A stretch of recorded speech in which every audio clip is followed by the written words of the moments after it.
Hello प्यारे बच्चों, कैसे हैं आप सब। आई होप कि आप लोग काफ़ी अच्छे होंगे, ज़बरदस्त होंगे एंड अपनी तैयारी में लगे होंगे। आज की क्लास आप सभी के लिए काफ़ी इंपॉर्टेंट लाजवाब क्लास होने वाली है।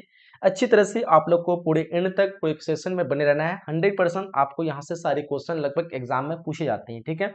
आज हम लोग क्लास 12 ज्योग्राफी के top 70 NCERT important objective complete करेंगे, जो कि आपको हर हाल में याद होना चाहिए, क्योंकि ये सारे क्वेश्चन मोस्ट रिपीटेड क्वेश्चन है, कई बार एग्जाम में आपको देखने को मिलते हैं, ठीक है। तो क्लास को आप लोग को शुरू से लेकर एंड तक बनाना है। फटाफट से आप लोग इस सेशन को जो है लाइक कर देंगे और लाइक करके अपना अटेंडेंस दे दीजिए कि आप लोग कितने बच्चे जुड़े हैं, और साथ ही साथ आप लोग अपने सभी दोस्तों के साथ शेयर जरूर करेंगे। ये छोटी सी मैं आप लोगों से रिक्वेस्ट करूंगा और आप लोग इस रिक्वेस्ट को पूरा जरूर कीजिएगा, ठीक है। चलिए, मुझे उम्मीद है कि आप लोग करेंगे, तो फटाफट से आप लोग कर दीजिए। नेक काम में आप लोग को देरी नहीं करना है, ठीक है। स्टार्ट करते हैं फर्स्ट क्वेश्चन से। आपके समक्ष स्क्रीन पे पहला क्वेश्चन कह रहा है हम लोग को कि किस भाषा परिवार की जनसंख्या सबसे कम है। डिफरेंस को पता होना चाहिए। जो हमारा जो है आस्ट्रिक की बात करें तो ये हमारा जो सबसे अधिक है, एंड कम की बात पूछ रखा है तो हमारा चीनी तिब्बती जो भाषाई परिवार है, इसकी संख्या सबसे कम है। तो आपका आंसर ऑप्शन डी पे करेक्ट होना चाहिए। क्या आप लोगों ने ऑप्शन डी बता रखा है? आपको 2 सेकंड का समय दिया जाएगा, हर एक क्वेश्चन को आप लोग को आंसर करते चलना है, ठीक है। साथ ही साथ आप अगर ऑफलाइन देख रहे हैं, बाद में देख रहे हैं, लाइव नहीं देख पा रहे हैं, तो आप लोग जो है बाद में भी कमेंट करेंगे, ठीक है, ताकि आपके इससे प्रैक्टिस हो पाए। चलिए, क्वेश्चन नंबर दूसरा आपके समक्ष स्क्रीन पे ध्यान से देखिए। क्वेश्चन आप लोग को दिख रहा होगा ना। चलो, मैं थोड़ा सा नीचे कर लेता हूँ। हाँ, क्वेश्चन आपको पूछ रखा है हम लोग को 2011 के जनगणना के अनुसार भारत की जो है जनसंख्या घनत्व जो था वो कितने था, बताइए फटाफट से। क्या करेंगे आप लोग, तो आपको आता है ऑप्शन यहाँ पे ए होगा 382 व्यक्ति प्रति वर्ग किलोमीटर। हमारा आंसर ऑप्शन ए पे करेक्ट होगा। आगे देखते हैं, नेक्स्ट क्वेश्चन पूछ रखा है हम लोग, क्वेश्चन नंबर यहाँ पे तीसरा कह रहा है कि 2011 की जनगणना के अनुसार भारत के किस राज्य की जनसंख्या सबसे कम थी, बताओ। 2011 के जनगणना के अनुसार जो है भारत के कौन से ऐसे राज्य हैं जिसकी जनसंख्या सबसे कम है, तो आपको बड़े बताना है इस क्वेश्चन का आंसर क्या करेंगे। चलो जी, तो आंसर आप सभी का होना चाहिए सिक्किम। बिल्कुल आपका आंसर है सिक्किम। 2011 के अनुसार सिक्किम नहीं, अरुणाचल प्रदेश। आपका ऑप्शन डी हमारा जो है करेक्ट हो जाएगा, ठीक है। किस राज्य की जनसंख्या सबसे कम है, और सबसे कम बोल रहा है सिक्किम का, सबसे कम सिक्किम की जनसंख्या घनत्व पूछता तो अरुणाचल प्रदेश होगा, ठीक है। सॉरी, मेरे से मिस्टेक हो गया समझने में। पूछ रखा 2011 के जनगणना के अनुसार भारत के किस राज्य की जनसंख्या सबसे कम है, तो सिक्किम की जनसंख्या सबसे कम है। और जनसंख्या सबसे कम घनत्व की बात करें तो अरुणाचल प्रदेश की, ठीक है, याद रहेगा। चलिए आगे देखते हैं हम लोग। नेक्स्ट क्वेश्चन पूछ रखा हमारा क्वेश्चन नंबर यहाँ पे 4 करा है हम लोग को। 2011 की जनगणना के अनुसार किस राज्य की जनसंख्या घनत्व सबसे अधिक है। देखो, आपको इस तरह से क्वेश्चन पूछेगा जनसंख्या घनत्व और जनसंख्या, इसमें कंफ्यूज ना, जैसे मैंने कंफ्यूज हो गया तो आप लोगों को कंफ्यूज नहीं होना, ध्यान रखना है कि देख लेना है। यहाँ पे जनसंख्या घनत्व पूछ रखा है, तो सबसे अधिक जनसंख्या घनत्व 2011 के अनुसार हमारा बिहार का हो जाएगा, ऑप्शन बी हो जाएगा, ठीक है। क्या हो जाएगा, बिहार। 2001 के अकॉर्डिंग की बात करें तो हमारा पश्चिम बंगाल 2001 के अकॉर्डिंग था। सबसे अधिक जनसंख्या की बात करें तो आपका यूपी में सबसे अधिक जनसंख्या है, ठीक है। चलिए आगे देखते हैं, नेक्स्ट क्वेश्चन की तरफ बढ़ते हैं। क्वेश्चन नंबर यहाँ पे 5 पूछ रहा है, किस राज्य में सर्वाधिक संख्या में प्रवासी आते हैं, अप्रवासी आते हैं। यहाँ पे बता रहे हैं आप लोग को इनमें से कौन से राज्य है जिसमें सबसे अधिक अप्रवासी आते हैं, क्या बताएंगे। 5 क्वेश्चन का आपका आंसर होना चाहिए महाराष्ट्र, ऑप्शन बी, जिसको हम लोग जिसमें एक जो है मुंबई आते हैं स्पेशल, ठीक है। और मुंबई में मतलब महाराष्ट्र में ही मुंबई आते हैं, ठीक है। तो स्पेशल जो आते हैं सबसे अधिक अप्रवासी, वो मुंबई में आते हैं। चलिए आगे देखते हैं, नेक्स्ट क्वेश्चन पूछ रखा हम लोग क्वेश्चन नंबर 6 का है कि भारत में पुरुष प्रवास की जो है प्रमुख धाराएं जो है वो क्या है, बताओ आप लोग फटाफट से। क्वेश्चन नंबर 6 का आप लोग क्या आंसर करेंगे, पुरुष प्रवास की जो मुख्य धाराएं हैं वो क्या है। चलिए, 6 नंबर क्वेश्चन का जो आपको बताना है, हमारा आंसर हो जाएगा ऑप्शन यहाँ पे ग्रामीण से नगरीय हो जाएगा, सॉरी ग्रामीण से नगरीय, ऑप्शन ए में दिया हुआ है। 6 नंबर क्वेश्चन का आपका ऑप्शन ए हमारा बिल्कुल करेक्ट हो जाएगा, ठीक है। ग्रामीण से नगरीय की, और जो इसकी प्रमुख धारा है और इसका मेन जो रीजन है होने का वो है काम और रोजगार। चलिए आगे देखते हैं, नेक्स्ट क्वेश्चन पे बढ़ते हैं। अगला क्वेश्चन, क्वेश्चन नंबर हमारा 7 कर रहा है कि मानव विकास सूचांक में भारत के किस निम्नलिखित में से राज्यों में से किसकी कोटि उच्चतम है। देखो, भारत की बात पूछी जा रही है तो आपको केरल पे टिक मारना है। भारत जो है, भारत की बात पूछी है तो केरल पे मारना है, और विश्व की बात बोले तो नॉर्वे पे टिक मारना है, ठीक है। तो इस क्वेश्चन का आंसर ऑप्शन डी केरला हो जाएगा। चलिए आगे देखते हैं, नेक्स्ट क्वेश्चन, क्वेश्चन नंबर हमारा 8 पूछ रखा है, निम्नलिखित केंद्र शासित प्रदेशों में किसकी साक्षरता दर जो उच्चतम है, बताना आप लोग को। क्वेश्चन नंबर 8 का क्या करेंगे, तो उच्चतम की बात करेंगे तो हमारा लक्षद्वीप, जो कि ऑप्शन डी पे करेक्ट होने वाला है। क्या हो जाएगा हमारा answer, option D question number 8 का, ठीक है। चलिए आगे बढ़े हम लोग, आगे बढ़ते हैं। नेक्स्ट क्वेश्चन पूछ रखा हम लोग को कि निम्नलिखित नगरों में कौन नदी तट पर अवस्थित नहीं है। इनमें से कौन से नगर जो कि नदी तट पर अवस्थित नहीं है। पता होगा आगरा जो कि हमारा यमुना नदी किनारे स्थित है, पटना जो कि गंगा नदी किनारे स्थित है, कोलकाता जो कि हुगली नदी किनारे स्थित है, भोपाल हमारा कोई सी नदी के किनारे स्थित नहीं है। आपका आंसर जो है ऑप्शन डी करेक्ट होगा। आगे देखते हैं नेक्स्ट क्वेश्चन। क्वेश्चन नंबर यहाँ पे 10 पूछ रखा है, निम्नलिखित में कौन खनन नगर है। इनमें से जो कौन है जो कि खनन नगर है, तो पता होना चाहिए आप सभी को। आमबाला जो कि खनन नगर नहीं है हमारा, सिंगरौली एक खनन नगर है। आपका आंसर ऑप्शन सी पे जाना चाहिए, ठीक है।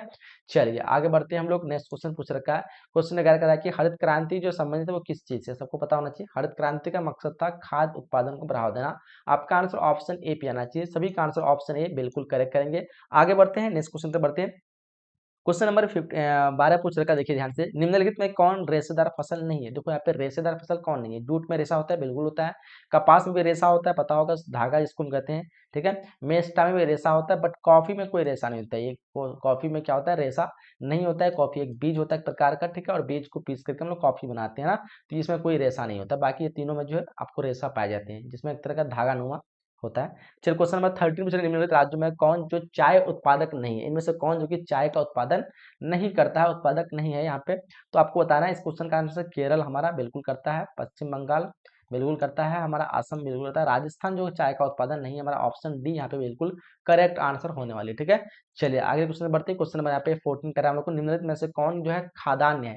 इनमें से कौन जो है खादान है, पता होगा गन्ना जो कि लोग शौक से खाते हैं, ये कोई खादान नहीं है। कॉफी भी खादान नहीं होगा, चुकंदर भी नहीं, हमारा मक्का जो कि खाद्य फसल है। ऑप्शन हमारा डी यहाँ पे जो बिल्कुल करेक्ट हो जाएगा, ठीक है। चलिए आगे, सॉरी, ऑप्शन नंबर सी हमारा करेक्ट होगा, डी नहीं, ऑप्शन सी, ठीक है। चलिए आगे देखते हैं। नेक्स्ट क्वेश्चन पूछ रखा हम लोग को कि निम्नलिखित राज्यों में कौन कपास उत्पादक नहीं है। इनमें से कौन जो कपास का उत्पादक नहीं करता है। 15 नंबर क्वेश्चन देखिए क्या आंसर करेंगे आप लोग। गुजरात बिल्कुल करता है, हरियाणा बिल्कुल करता है, हिमाचल प्रदेश जहाँ पे पहाड़ ही पहाड़ है, यहाँ पे कपास का उत्पादन नहीं होती है, ठीक है। 15 का आपका आंसर ऑप्शन डी पे करेक्ट होना चाहिए। चलिए आगे देखते हैं नेक्स्ट क्वेश्चन तरफ। अगला क्वेश्चन, क्वेश्चन नंबर 16 का, निम्नलिखित में कौन भारत का सबसे लंबा राष्ट्रीय जलमार्ग है। राष्ट्रीय राजमार्ग पूछ रखा, जलमार्ग नहीं। राजमार्ग जो हमारा बात करें तो पहले NH7 था, अभी NH44 बन चुका है। आपका आंसर ऑप्शन बी पे टिक होना चाहिए। चलिए आगे देखते हैं। नेक्स्ट क्वेश्चन पूछ रहा हम लोग को, क्वेश्चन नंबर 17 कि जल जो है वो क्या है। जो जल एक तरह का जो है अनवीकरणीय संसाधन नहीं होगा, ये एक नवीकरणीय संसाधन है, बट नवीकरण ऑप्शन में नहीं दिया होगा, तो इनमें से कोई नहीं मानेंगे, ऑप्शन डी हो जाएगा, ठीक है। जल जो है एक अनवीकरणीय नवीकरणीय संसाधन है, जो कि ऑप्शन में नहीं दिया हुआ है, इसलिए इनमें से कोई नहीं होगा। जो जीवित चीजों से जो संसाधन होते हैं वो जैव संसाधन होते हैं, जो निर्जीव चीजों से संसाधन बनते हैं वो अजैव होते हैं, ठीक है। जल को हम लोग अजैव में नहीं रखते क्योंकि ये प्राकृतिक संसाधन है, ठीक है। और प्राकृतिक संसाधन जो कि हमारा जो है वो क्या हो जाएगा, प्राकृतिक में कभी खत्म नहीं होना, इसलिए हमारा नवीकरण संसाधन जो कि ऑप्शन में नहीं दिया हुआ, तो इनमें से कोई नहीं मारेंगे। चलिए आगे देखते हैं क्वेश्चन हम लोग, केंद्र सरकार का हरियाली जो है प्रोजेक्ट का संबंध जो है किससे है। क्वेश्चन नंबर 18 देखिए यहाँ पे। इस क्वेश्चन का आंसर बताना आप लोग को। ऑप्शन यहाँ पे क्या होगा, वायु संरक्षण एंड जल संरक्षण, दोनों मार दो, आपका ऑप्शन सी पे करेक्ट होना चाहिए। चलिए आगे बढ़ते हैं। नेक्स्ट क्वेश्चन पूछ रहे हैं हम लोग, क्वेश्चन 19 देखिए, कह रखे निम्नलिखित में कौन ऊर्जा का अनवीकरणीय स्रोत है, सबको पता होगा। अनवीकरणीय स्रोत पूछ रखा है, तो क्या मारोगे आप लोग, पवन ऊर्जा मारोगे। अनवीकरणीय होता है जिसको हम समाप्त कर सकते हैं, ठीक है। तो पवन को तो नहीं समाप्त कर सकते हैं, तो हमारा तो ये तो नहीं होगा। सौर ऊर्जा ये भी खत्म नहीं कर सकते हैं, जल विद्युत ये भी नहीं, हमारा तापीय ऊर्जा जो कि एक अनवीकरणीय संसाधन है, ऑप्शन ए हमारा बिल्कुल करेक्ट हो जाएगा। चलिए आगे देखते हैं। नेक्स्ट क्वेश्चन पूछ रखा हम लोग को, कह रहा है कि हीराकुंड परियोजना जो अवस्थित है वो कहाँ पे है। 20 क्वेश्चन देखिए यहाँ पे, हीराकुंड परियोजना जो है वो कहाँ अवस्थित है, तो बोलने से हीराकुंड की बात पूछ रखा, ओडिशा हमारा मानेंगे, ऑप्शन ए करेक्ट हो जाएगा। चलिए आगे देखते हैं। नेक्स्ट क्वेश्चन कह रहा हम लोग को, कह रहा है कि दुनिया निम्नलिखित राज्यों में किसमें जो है काकरा पार नाभिकीय ऊर्जा जो केंद्र काकरा पार नाभिकीय ऊर्जा केंद्र अवस्थित है, बताओ। 21 नंबर क्वेश्चन का आप लोग क्या आंसर करेंगे, तो फटाफट सभी का आंसर चाहिए। ऑप्शन हमारा सी जो यहाँ पे क्या होगा, ऑप्शन सी जितने बच्चे बता रखे हैं, गुजरात, बिल्कुल आपका आंसर सही होगा। चलिए काकरा पार क्या होगा, गुजरात होगा ना 21 नंबर क्वेश्चन का। चलो आगे देखते हैं हम लोग। नेक्स्ट क्वेश्चन, अगला क्वेश्चन, क्वेश्चन नंबर यहाँ पे 22 करा हम लोग को कि खेतरी जो है तांबा क्षेत्र किस राज्य में है। खेतरी तांबा मतलब क्षेत्र पूछ रखा हम लोग को। क्वेश्चन नंबर 22 देखिए, इस क्वेश्चन का जो आप लोग को आंसर करना है, हमारा आंसर जो है ऑप्शन यहाँ पे डी हो जाएगा। खेतरी कहाँ पे है, राजस्थान में। आपका आंसर ऑप्शन डी बिल्कुल करेक्ट आंसर हो जाना चाहिए, ठीक है। चलिए आगे बढ़ते हैं। चलिए तो हमारा अगला जो क्वेश्चन पूछ रखा है यहाँ पे, क्वेश्चन नंबर 23 देखिए, क्या है हम लोग को कि बोकारो इस्पात केंद्र जो है वो कहाँ पे। तो बोकारो इस्पात केंद्र की बात करें तो हमारा ये सार्वजनिक क्षेत्र में है, ऑप्शन सी हमारा बिल्कुल करेक्ट आंसर होने वाली। ठीक है, चलिए आगे देखते हैं क्वेश्चन नंबर 24 को करा के निम्नलिखित कोयला खदानों में कौन झारखंड में नहीं है। देखो यहाँ पे झारखंड में जो हमारा सिंगरौली नहीं होगा, ऑप्शन डी हो जाएगा 24 नंबर क्वेश्चन का। देखिए तो इस क्वेश्चन का आंसर क्या आप लोगों ने डी बता रखा है। चलो आगे देखते हैं क्वेश्चन नंबर यहाँ पे 25 करा, निम्नलिखित राज्यों में से किस में प्रमुख तेल क्षेत्र स्थित है। तो प्रमुख तेल क्षेत्र राजस्थान में हमारा जो है निम्नलिखित क्या बोलते हैं राज्यों में से किसमें प्रमुख तेल क्षेत्र स्थित है। तो असम में है, असम में। ऑप्शन नंबर सी हमारा बिल्कुल करेक्ट हो जाएगा, असम के दिग्बोई में। चलिए क्वेश्चन नंबर 26 करके, नई औद्योगिक नीति की घोषणा जो कब की गई थी। तो इसकी घोषणा 1991 को की गई थी। आपका आंसर ऑप्शन बी होना चाहिए, 1991। ठीक है, चलिए आगे देखते हैं क्वेश्चन नंबर यहाँ पे 27 पूछ रखा, निम्नलिखित में कौन औद्योगिक अवस्थापना का प्रमुख कारक है। देखो जो औद्योगिक स्थापना होगा ना, तो उसके लिए बाजार होना जरूरी है, पूंजी होना जरूरी है। ठीक है, इनमें सभी मानेंगे ऑप्शन नंबर डी हो जाएगा। ठीक है, एनर्जी क्या होना भी जरूरी है। चलिए आगे बढ़ते हैं, क्वेश्चन नंबर पूछ रखा हम लोग को कि भारत में वायु परिवहन सेवा की शुरुआत जो हुई थी वो कब हुई थी। तो इसकी शुरुआत जो हुई थी 1911 को हुई थी। आपका आंसर ऑप्शन बी पे आना चाहिए। ठीक है, चलिए आगे देखते हैं क्वेश्चन नंबर यहाँ पर 29 का, निम्नलिखित में कौन पूर्व मध्य रेलवे का मुख्यालय है। तो हमारा हाजीपुर जो कि पूर्व मध्य रेलवे का मुख्यालय, ऑप्शन डी बिल्कुल करेक्ट हो जाएगा। ठीक है, 29 क्वेश्चन का आपका आंसर ऑप्शन डी पे आना चाहिए। चलिए आगे देखते हैं नेक्स्ट क्वेश्चन, क्वेश्चन नंबर हमारा 30 पूछ रखा, उत्तर दक्षिण गलियारा जोड़ता है वो किससे जोड़ता है। तो श्रीनगर को कन्याकुमारी से। आपका आंसर ऑप्शन सी हो जाएगा यहाँ पे। ठीक है, श्रीनगर को कन्याकुमारी से। चलिए आगे देखते हैं क्वेश्चन नंबर यहाँ पे 31 पूछ रखा, तूतीकोरिन पत्तन जो है कहाँ पे है। तो तूतीकोरिन तमिलनाडु में हो जाएगा। ऑप्शन नंबर यहाँ पे बी हमारा करेक्ट हो जाएगा, तमिलनाडु। ठीक है, चलिए तो जो बच्चे ऑप्शन बी बता रखे हैं बिल्कुल आपका आंसर सही होने वाला है। आगे देखते हैं क्वेश्चन पूछ रखा हम लोग को, अम्ल वर्षा जो है, अम्ल वर्षा का जो है कारण वो क्या है। तो अम्ल वर्षा का कारण जो होता है ना, वो हमारा होता है जल प्रदूषण तो नहीं होगा, वायु प्रदूषण से हमारा अम्ल वर्षा होता है। ऑप्शन सी करेक्ट हो जाएगा। ठीक है, वायु प्रदूषण की वजह से जल को प्रदूषण करता है और फिर अम्ल वर्षा होता है। ठीक है, 32 का आपको ऑप्शन सी बताना है। चलिए आगे देखते हैं क्वेश्चन नंबर 63। 32 के बाद 63 कैसे आ गया जी, 33 होना चाहिए पे। चलो जी मिस्टेक हो गया नंबरिंग। कह रहा हम लोग 2010 से 11 में निम्नलिखित में से कौन भारत का सबसे बड़ा व्यापारिक भागीदारी था। बताइए यहाँ पे आप लोग क्या बताएंगे। 33 नंबर क्वेश्चन है ना, हाँ 33 नंबर क्वेश्चन, हाँ 33 नंबर क्वेश्चन का आप लोग क्या आंसर करेंगे फटाफट से बताइए। इस क्वेश्चन का आंसर आप लोग को ऑप्शन यहाँ पे क्या जगह चीन हो जाएगा। ठीक है, क्वेश्चन नंबर यहाँ पे 34 का ध्वनि प्रदूषण का जो प्रमुख स्रोत है वो क्या है। तो देखो सभी कोई, ध्वनि प्रदूषण का जो प्रमुख स्रोत होगा ना, वो हमारा सभी जगह मोटर गाड़ी एंड उद्योग लाउड स्पीकर। ऑप्शन डी पे आप लोगों को करेक्ट करना है। चलिए आगे बढ़ते हैं, क्वेश्चन नंबर यहाँ पे 35 प्रकार कि प्रतिकर्ष और अपकर्षक कारक उत्तरदायी वो किस चीज के, सबको पता होगा प्रवास से संबंधित है, प्रवास की हो जाएगा। ऑप्शन ए हमारा बिल्कुल करेक्ट हो जाएगी। ठीक है, चलिए आगे देखते हैं नेक्स्ट क्वेश्चन, क्वेश्चन नंबर 36 को देखिए, हम लोग को संभावनावाद की अवधारणा में किस घटक को महत्वपूर्ण माना गया है। बताओ 36 नंबर क्वेश्चन का आप लोग क्या आंसर करेंगे। तो मतलब मानवीय घटक, संभावनावाद में प्राकृतिक घटक, दोनों घटक मार दो, आपका आंसर ऑप्शन सी हो जाना चाहिए। ठीक है, चलिए आगे देखते हैं नेक्स्ट क्वेश्चन पूछ रखा हम लोग को, क्या करा क्वेश्चन, क्वेश्चन नंबर यहाँ पे 37 करा कि विश्व के सघन जनसंख्या क्षेत्र में निम्नलिखित में से कौन जो है क्षेत्र सम्मिलित है। विश्व के सघन जनसंख्या क्षेत्र में कौन सम्मिलित है बताना। तो बोलेंगे सर यहाँ पे हमारा जो है पश्चिमी यूरोप। इस क्वेश्चन का आंसर कमेंट बॉक्स में बताइएगा एक बार, मुझे कंफ्यूज लग रहा है कि क्या होगा। फिलहाल मैं तो ऑप्शन ए बता रहा हूँ, आप लोग एक बार बता दीजिए क्वेश्चन का आंसर क्या होगा। क्वेश्चन 38 का कि निम्नलिखित में कौन एक जन स्थानांतरण का अपकर्षक कारक नहीं है। देखो अपकर्षक कारक क्या होता है, प्रवास के दो कारण होते हैं, जहाँ पे अपनी इच्छा अनुसार अपनी मर्जी से अपनी सुविधा के लिए जाते हैं उसको अपकर्षक कहते हैं, और जब मजबूरी आते हैं तो वहाँ पे हम लोग उसको प्रतिकर्षक कहते हैं। तो यहाँ पे कौन अपकर्षक कारक नहीं है, 38 नंबर पहचानना आप लोग को। देखो यहाँ पे रहन सहन की जो निम्न दशा है ना, ये हमारा जो है मजबूरी में किसी इंसान जाता है, लेकिन रहन सहन की अच्छी दशा आप अपने अच्छाई देख के आते हैं, अनुकूल जलवायु अच्छाई देख के आते हैं, शांति, और ये सब जो है हमारा अपकर्षक है, बट ये हमारा जो है प्रतिकर्षक कारक है, इसलिए अपकर्षक नहीं होगा। चलिए आगे देखते हैं क्वेश्चन नंबर यहाँ पे आपका 39 का, विश्व के किस देश की जनसंख्या सर्वाधिक है। तो सबसे अधिक सबको पता होगा, पहले तो चीन का था, अभी हमारा भारत हो जाएगा। ऑप्शन बी इस क्वेश्चन का करेक्ट करना आप लोग को। कह रहा है हम लोग को कि निम्नलिखित में कौन एकल कृषि नहीं है, इनमें से कौन जो कि एकल कृषि नहीं है। तो बोले सर एकल कृषि की बात पूछ रखा है, तो मिश्रित कृषि हमारा नहीं होगा। ऑप्शन यहाँ पे ए आप लोग को करेक्ट करना है। ठीक है, चलिए आगे देखते हैं क्वेश्चन नंबर यहाँ पे 41 पूछ रखा है, निम्नलिखित में कौन रोपण फसल नहीं है। देखो रोपण फसल नहीं है तो सबको पता होगा, रोपण फसल ऐसी फसल होती है जिसमें मुनाफा ज्यादा कमाए जाते हैं। तो कॉफी रोपण फसल है, गन्ना है, गेहूं हमारा नहीं होगा। ऑप्शन बी आपका करेक्ट हो जाएगा। ठीक है, चलिए आगे देखते हैं क्वेश्चन नंबर यहाँ पे 42 का कि विस्तृत व्यापारिक अनाज उत्पादन कृषि की जो है कृषि नहीं की जाती है, कहाँ पे नहीं की जाती है बताओ फटाफट से। क्वेश्चन 42 का आप लोग क्या आंसर करेंगे फटाफट से, आंसर चाहिए। चलो जी ऑप्शन नंबर यहाँ पे आपको डी बताना, अमेजन बेसिन में। ठीक है, ऑप्शन डी।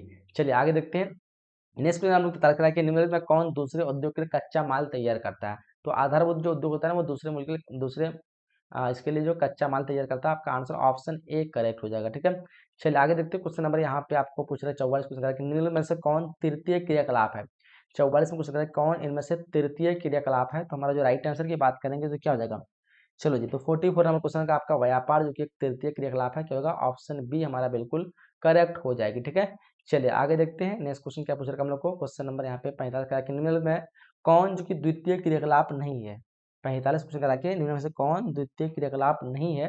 तो हमारा जो हो जाएगा यहाँ पे मछली पकड़ना जो कि एक प्राथमिक क्रियाकलाप है, ये द्वितीय क्रियाकलाप नहीं हो जाएगा। ठीक है, चलिए आगे देखते हैं। क्वेश्चन नंबर यहाँ पे 46 का कि ट्रांस महाद्वीप स्टुअर्ट महामार्ग जोड़ता है, वो किसको किससे जोड़ता है। 46 में क्वेश्चन का आंसर था आपको डरबिन को मेलबॉर्न से। क्या होगा, डरबिन को मेलबॉर्न से। चलिए आगे देखते हैं नेक्स्ट क्वेश्चन। क्वेश्चन 47 का हम लोग को पनामा नहर जो है वो जोड़ता है किसको किससे जोड़ता है। देखो पनामा नहर की बात करें, ये हमारा प्रशांत महासागर को अटलांटिक महासागर से जोड़ता है। आपका आंसर जो ऑप्शन यहाँ पे सी होना चाहिए। 47 नंबर क्वेश्चन का जितने अच्छे ऑप्शन सी उतार रखे हैं, बिल्कुल आपका आंसर सही हो जाएगा। आगे बढ़ते हैं। नेक्स्ट क्वेश्चन पूछ रखा हम लोग को क्वेश्चन नंबर यहाँ पे 47 हो गया। क्वेश्चन 48 पूछ रखा हम लोग को कह रहा है कि विश्व के प्रमुख जो समुद्री पत्तन वो किस प्रकार के, वो विस्तृत पत्तन है। क्या है, विस्तृत पत्तन है। ऑप्शन सी हमारा बिल्कुल करेक्ट होगा। आगे बढ़ते कर हम लोग को निम्नलिखित महाद्वीपों में किस में विश्व व्यापार का सर्वाधिक प्रभाव होता है। तो सबसे अधिक प्रभाव जो है यूरोप में होता है। आपका आंसर ऑप्शन सी करेक्ट हो जाएगा। क्वेश्चन नंबर यहाँ पे आपको पूछ रखा ओपेक यानी जिसका फुल फॉर्म होता है ऑर्गेनाइजेशन ऑफ पेट्रोलियम एक्सपर्टिंग कंट्रीज, इसका मुख्यालय कहाँ पे। क्वेश्चन 50 को देखिए। इस क्वेश्चन का आंसर आप लोग को करना क्या है बताइए फटाफट से। चलो जी, 50वां क्वेश्चन का आंसर होगा हमारा वियना। ठीक है, पहले का तो जेनेवा था, अभी जो है वियना हो गया है। आपका आंसर ऑप्शन ए पे करेक्ट हो जाएगा। ठीक है, चलिए आगे देखते हैं। क्वेश्चन नंबर यहाँ पे 51 पूछ रखा है झील के चारों ओर बसा गांव जो किस प्रकार में आता है। तो झील के चारों ओर जो हमारा हो जाएगा वृत्ताकार। आपका आंसर ऑप्शन सी पे करेक्ट होना चाहिए। ठीक है, चलिए आगे देखते हैं। क्वेश्चन नंबर यहाँ पे आपको बयान कर रहा है कि निम्नलिखित में से कौन व्यावसायिक नगर है। इनमें से कौन जो कि एक व्यावसायिक नगर है, तो सबको पता होना चाहिए एम्स्टर्डम। ऑप्शन नंबर डी हमारा जो कि बिल्कुल करेक्ट हो जाएगा। ठीक है, चलिए आगे देखते हैं। क्वेश्चन पूछ रखा हम लोग को करा कि उत्तर अटलांटिक मार्ग जो जोड़ता है वो किसको किससे जोड़ता है। 53 नंबर क्वेश्चन का आंसर क्या होगा। तो 53 का जो आंसर होगा हमारा उत्तरी अमेरिका को यूरोप से। ठीक है, ऑप्शन ए इस क्वेश्चन का करेक्ट होने वाली है। आगे बढ़ते क्वेश्चन नंबर यहाँ पे 54 करा है यूरोप वासियों द्वारा अपने उपनिवेश में किस प्रकार की कृषि शामिल किया गया था। तो 54 नंबर क्वेश्चन का जो करेक्ट आंसर की बात करेंगे तो हमारा रोपण कृषि होगा। ऑप्शन बी इस क्वेश्चन का करेक्ट होगा 54 नंबर क्वेश्चन का। ठीक है, चलिए आगे बढ़ते हैं हम लोग अगले क्वेश्चन तरफ। अगला क्वेश्चन कुछ क्वेश्चन है 55 पूछ रखा हम लोग खट्टे फलों की कृषि जो है खट्टे फलों की कृषि संबंधित वो किस चीज के लिए। तो खट्टे फलों की कृषि जो संबंधित है हमारा 55 नंबर क्वेश्चन का जो करेक्ट आंसर की बात करेंगे तो ऑप्शन हमारा सी जगह भूमध्य सागरीय कृषि के लिए। ऑप्शन सी इस क्वेश्चन का करेक्ट करना है। आगे बढ़ते 57 करा कि 2011 की जनगणना के अनुसार बिहार का जनसंख्या घनत्व जो था वो कैसा था, मतलब कितना था। तो देखो यहाँ पे 57 क्वेश्चन का जो करेक्ट आंसर की बात करेंगे तो हमारा आंसर हो जाएगा 57 का क्या करेंगे आप लोग ऑप्शन डी करेंगे 1106 व्यक्ति प्रति वर्ग किलोमीटर। ठीक है, क्वेश्चन 58 का भारत का पूर्ण जनगणना जो पहली बार जो हुई थी वो कब हुई थी। 1881 को पहली बार पूर्ण जनगणना हुई थी और 1872 को पहली जनगणना हुई थी। ठीक है, और पूर्ण जनगणना 1881 को कह रही थी। 2011 की जनगणना के अनुसार भारत में नगरीय आबादी जो थी वो कितनी थी। 59 नंबर क्वेश्चन देखिए। इस क्वेश्चन का आंसर होता है 31.16%। ठीक है, चलिए आगे बढ़ते हैं हम लोग। क्वेश्चन नंबर यहाँ पे पूछ रखा है निम्नलिखित में से कौन भारत में पुरुष प्रवास का जो मुख्य कारण है। तो काम और रोजगार। आपका आंसर ऑप्शन सी पे करेक्ट होना चाहिए। चलिए आगे बढ़ते हैं। क्वेश्चन 61 पूछ रखा हम लोग को निम्नलिखित राज्यों में किसका जो है किसका 0 से 6 आयु वर्ग वाला लिंगानुपात निम्नतम है। तो हमारा हरियाणा जो कि आंसर ऑप्शन ए पे करेक्ट होगा। ठीक है, चलिए आगे देखते हैं। क्वेश्चन नेक्स्ट क्वेश्चन पूछ रखा हम लोग को कह रहा है कि 2011 की जनगणना के अनुसार निम्नलिखित राज्यों में से किसमें नगरीय जनसंख्या के अनुपात सर्वाधिक है। तो 2011 के अनुसार जो हमारा तमिलनाडु हो जाएगा, तो उसके बाद आपका केरल है, उसके बाद महाराष्ट्र है। ठीक है, ऑप्शन यहाँ पे ए आप लोग को करेक्ट करना है। चलिए आगे देखते हैं। नेक्स्ट क्वेश्चन पूछ रखा हम लोग को क्वेश्चन है कि सिंचित क्षेत्रों में मृदा निम्नीकरण का प्रमुख जो है कारण वो क्या है। देखो यहाँ पे 63 नंबर क्वेश्चन का जो करेक्ट आंसर की बात करेंगे तो हमारा क्या हो जाएगा 63 का आपका आंसर मृदा मृदा लवणता मानेंगे। ऑप्शन बी करेक्ट हो जाएगा। ठीक है, आगे बढ़ते क्वेश्चन पूछ रखा हम लोग को कि उच्च परिणाम और उच्च स्तर वाले अन्वेषण से संबंधित क्रियाकलाप जो कहा है तो उसको पंचम क्रियाकलाप कहेंगे। ऑप्शन नंबर यहाँ पे आपका बी करेक्ट हो जाएगा। क्या होगा, ऑप्शन बी आप लोग को करेक्ट करना है। चलिए आगे देखते हैं 65 क्वेश्चन कह रहा है कि उत्तर भारत में सिंचाई का जो मुख्य स्रोत क्या है। तो उत्तर भारत की बात करें तो हमारा उत्तर भारत में जो है नहर है। उत्तर भारत में क्या है, नहर है, और दक्षिण भारत में तालाब है। ठीक है, याद रखिएगा। क्वेश्चन नंबर 66 कह रहा है कि निम्नलिखित खनिजों में किसको भूरा भूरा हीरा कहा जाता है। हीरा होगा यहाँ पे। देखो यहाँ पे 66 नंबर क्वेश्चन का जो करेक्ट आंसर हो जाएगा हमारा ऑप्शन यहाँ पे डी होगा लिग्नाइट। ठीक है, ऑप्शन डी। चलिए आगे देखते हैं। क्वेश्चन पूछ रखा हम लोग को, कह रहा है कि निम्नलिखित राज्यों में किस में कैगा नाभिकीय ऊर्जा केंद्र अवस्थित है। कैगा के बारे में पूछ रखा, बताने 67 क्वेश्चन का आप लोग चांस करेंगे तो हमारा कर्नाटक में कैगा है, ठीक है। कौन सा कर्नाटक, कौन सा कैगा। चलिए आगे देखते हैं। क्वेश्चन नंबर यहाँ पे आंसर करा है कि बेलाडीला लोहा अयस्क के क्षेत्र जो है किस राज्य में स्थित है। 68 में क्वेश्चन देखिए यहाँ पे। इस क्वेश्चन का आंसर आप लोग को बताना है छत्तीसगढ़। ऑप्शन नंबर डी हमारा जो है बिल्कुल करेक्ट आंसर होना चाहिए। आगे देखते हैं। नेक्स्ट क्वेश्चन पूछ रखा हम लोग को, कह रहा है कि केदन क्या है ये, केंदुझर मैग्नेट क्षेत्र जो है वो कहाँ पे है। केंदुझर मैग्नेट क्षेत्र 69 का जो आंसर होगा हमारा वो जगह ओडिशा। ऑप्शन सी कर देंगे। आगे बढ़ते हैं। क्वेश्चन नंबर 70 जो कि लास्ट क्वेश्चन होगा, देखिए ध्यान से। निम्नलिखित में से कौन जो है ऊर्जा का गैर परंपरागत स्रोत है। देखो यहाँ पे इस क्वेश्चन का आंसर आप लोग क्या करेंगे। 17 में क्वेश्चन का आपका आंसर बताना है हमारा गैर परंपरागत। यहाँ पे तो जल विद्युत सौर ऊर्जा दोनों लग रहा है। फिलहाल ऑप्शन सी पे टिक करता हूँ, यहाँ पे सी और बी दोनों होगा, ठीक है। तो 17 नंबर क्वेश्चन का हमारा सी और बी हो जाएगा, ठीक है। तो यहाँ पे हम लोगों ने 70 क्वेश्चन को जो है कंप्लीट किया है। आप लोग कितने क्वेश्चन सही कर पाए ईमानदारी के साथ आप लोग कमेंट बॉक्स में बताना है। इसी तरह के वीडियो आप लोग को चाहिए तो आप लोग चैनल को सब्सक्राइब और नोटिफिकेशन बेल को ऑन कर लेंगे, ताकि आपको रेगुलर इसी तरह के क्लास मिलते रहे। मिलते हैं हम लोग अगले सेशन में, अगली क्लास में। जब तक के लिए जय हिंद, जय Bharat and thanks for watching.